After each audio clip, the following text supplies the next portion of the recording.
സത് ശ്രീ അകാൽ. എല്ലാവർക്കും പുതിയൊരു വീഡിയോയിലേക്ക് സ്വാഗതം. ഒരുപാട് കുട്ടികൾക്ക് പ്രവേശനോത്സവമൊക്കെ കഴിഞ്ഞിട്ടുണ്ടായിരിക്കും അല്ലേ? ഇന്ന് നമ്മൾ വായിക്കുന്ന കത്ത് പ്രവേശനോത്സവത്തെ സംബന്ധിച്ചതാണ്. എന്നത്തെയും പോലെ തന്നെ ആര്യ വിശ്വനാഥാണ് ഇന്നും കത്ത് കൈമാറിയിരിക്കുന്നത്. ഒട്ടും മുഖവുരയില്ലാതെ ഇനി കത്തിലേക്ക് കടക്കാണ് കേട്ടോ. കാരണം ഇത്തിരി വലിയ കത്താണ്. കുറച്ച് അനുഭവങ്ങളൊക്കെ എഴുതിയിട്ടുള്ള ഒരു കത്താണ്. എല്ലാവരും കാണുമെന്ന് തന്നെ പ്രതീക്ഷിക്കുകയാണ്. കത്ത് വായിക്കുകയാണ്. പോപ്പിരി, ഇന്നിവിടെ ജൂൺ 1. ദുബായിൽ എന്നാ സ്കൂൾ തുറക്കുക? ഇവിടെ ഇന്നാണത്.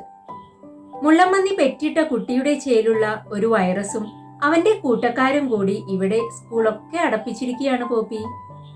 മന്നമ്മയ്ക്കും കോളേജില്ല. എന്നാലോ ഒരവധിക്കാലം ഒട്ടും ആഹ്ലാദിപ്പിക്കാതെയാണ് കടന്നുപോയത്. പുറത്തേക്കിറങ്ങാൻ വയ്യ.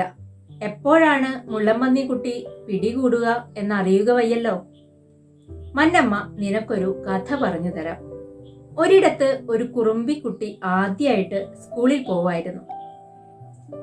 രാവിലെ എഴുന്നേറ്റ് നീലപ്പാവാടയും തുമ്പപ്പൂ നിറമുള്ള ഷർട്ടും ഇട്ടു.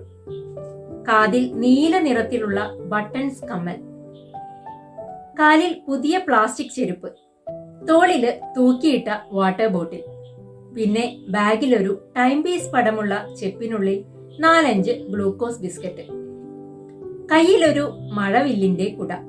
മനസ്സ് നിറച്ചും പിടികിട്ടാത്ത സന്തോഷങ്ങളും. 1-ാം ക്ലാസ്സിലെ കലവില കുട്ടികൾക്കൊപ്പം കുറുമ്പിക്കുട്ടിയും പ്രസന്റ് ടീച്ചർ പറഞ്ഞു. മഴയിൽ നനഞ്ഞ പാവാടയുടെ സുഖമില്ലായ്മയോടെ ബെഞ്ചിലൊട്ടിയിരുന്നു. ടീച്ചർ പുറത്തേക്ക് പോയി. കുറുമ്പിക്കുട്ടിക്ക് സന്തോഷം പോയി, സങ്കടായി.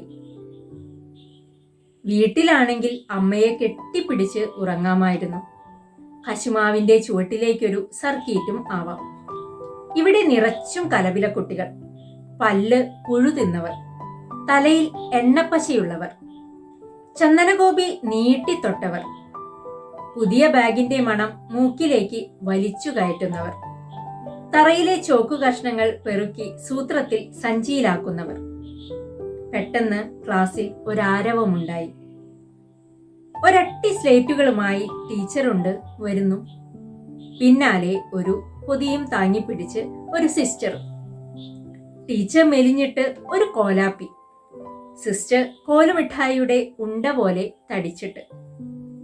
എല്ലാവർക്കും ഓരോ സ്ലേറ്റ്, പെൻസിൽ, 1-ാം ക്ലാസ്സിലെ പാഠാവലി ഒക്കെ തരാൻ പോവുകയാണ്.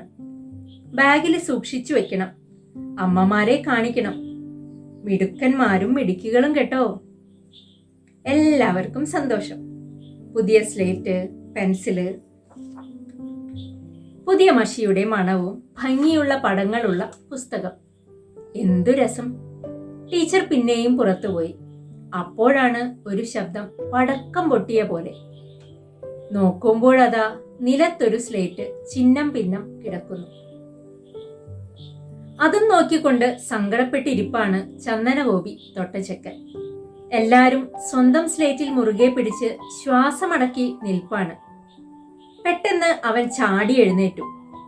അവന്റെ കയ്യിൽ മരം കൊണ്ടുണ്ടാക്കിയ ഒരു ചട്ടക്കൂട് മാത്രമേ ഇപ്പോഴുള്ളൂ. അതിനുള്ളിൽ തല വെച്ചുകൊണ്ട് അവൻ തട്ടിവിട്ടു. ദൂരദർശൻ. വാർത്തകൾ വായിക്കുന്നത് ബാലകൃഷ്ണൻ. സംഗതി എല്ലാവർക്കും ഇഷ്ടായി. സ്വന്തമായി ഒരു TV, അതിനുള്ളിലൂടെ തലയിട്ടാൽ എന്തൊക്കെ പറയാം. പിന്നെ എല്ലാം പെട്ടെന്നായിരുന്നു. സ്ലേറ്റുകൾ ചടപടാ പൊട്ടി. എല്ലാവരും ബാലകൃഷ്ണന്മാരും രാജേശ്വരിമാരുമായി. കുറുമ്പിക്കുട്ടിയും അമാന്തിച്ചില്ല. ക്ലാസ്സിൽ വന്നയുടനെ തലയ്ക്ക് കയ്യും കൊടുത്ത് കസേരയിലിരുന്ന ഷീബ ടീച്ചറെ ഇപ്പോഴും ഓർമ്മയുണ്ട്. അതെന്തൊരു രസമുള്ള കാലമായിരുന്നെന്നോ പോപ്പി. ഉണ്ണുക, ഉറങ്ങുക, കളിക്കുക. നിനക്കതൊക്കെ പറ്റുമോ എന്തോ. ഇപ്പോഴത്ര നിസ്സാരമല്ലല്ലോ കാര്യങ്ങൾ. ഇംഗ്ലീഷിൽ മിണ്ടണം, ഹോംവർക്ക് ചെയ്യണം, ബാക്കി സമയം മൊബൈലിൽ ഗെയിമും കളിക്കണം. ഒരു കൊതിക്ക് മന്നമ്മ പാത്തു ചേച്ചിക്കും അന്നേച്ചിക്കും ഓരോ സ്ലേറ്റ് വാങ്ങി സമ്മാനിച്ചു. അവർക്കത് പെട്ടെന്ന് ബോറടിച്ചു. 2-ാം ദിവസം അപ്രത്യക്ഷമാവുകയും ചെയ്തു. എന്റെ കാലമല്ല നിന്റെ കാലം. എങ്കിലും ഇങ്ങനെ ചിലത് നിന്നോട് പറയാൻ തോന്നിപ്പോവുകയാണ് എൻ്റെ പോപ്പി. പിന്നെ ആ സ്ലേറ്റ് പൊട്ടിച്ച ചെക്കൻ്റെ പേരെന്താണെന്നറിയോ? മനീഷ് എന്നാണ്. ആ കഥ പിന്നെ. അടുത്ത വർഷം ജൂൺ 1 സ്കൂളുകൾ പഴയ ആഘോഷാരവങ്ങൾ വീണ്ടെടുക്കട്ടെ. പ്രാർത്ഥിക്കാം നമുക്ക്. 100 ഇഷ്ടം, മന്നമ്മ. ഈ വീഡിയോ സ്കിപ്പ് ചെയ്യാതെ കണ്ട എല്ലാവരും തന്നെ പഴയ ആ കാലഘട്ടത്തിലേക്ക് പോയിട്ടുണ്ടായിരിക്കും, ശരിയല്ലേ?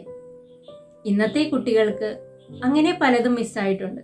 പക്ഷേ അവർക്ക് വേറെ ചിലതൊക്കെ കിട്ടിയിട്ടുമുണ്ട്. എന്തു തന്നെയാണെങ്കിലും നമുക്ക് നേരിട്ടേ മതിയാവും. സാങ്കേതിക വിദ്യ ഇത്രത്തോളം മെച്ചപ്പെട്ടിരിക്കുന്നത് കൊണ്ട് കുട്ടികൾക്ക് ആർക്കും അവരുടെ വർഷങ്ങളൊന്നും നഷ്ടപ്പെടാതെ രക്ഷപ്പെട്ടു കിട്ടി. പല കുട്ടികൾക്കും പലതരം വിഷമങ്ങളും പ്രതിസന്ധികളും എല്ലാം ഉണ്ടായിട്ടുണ്ട്. എന്നാലും നമ്മൾ പിടിച്ചു നിൽക്കും. നമ്മൾ ഇതൊക്കെ അതിജീവിക്കുക തന്നെ ചെയ്യും. ഇനി മറ്റൊരു വീഡിയോയിൽ കണ്ടുമുട്ടാം.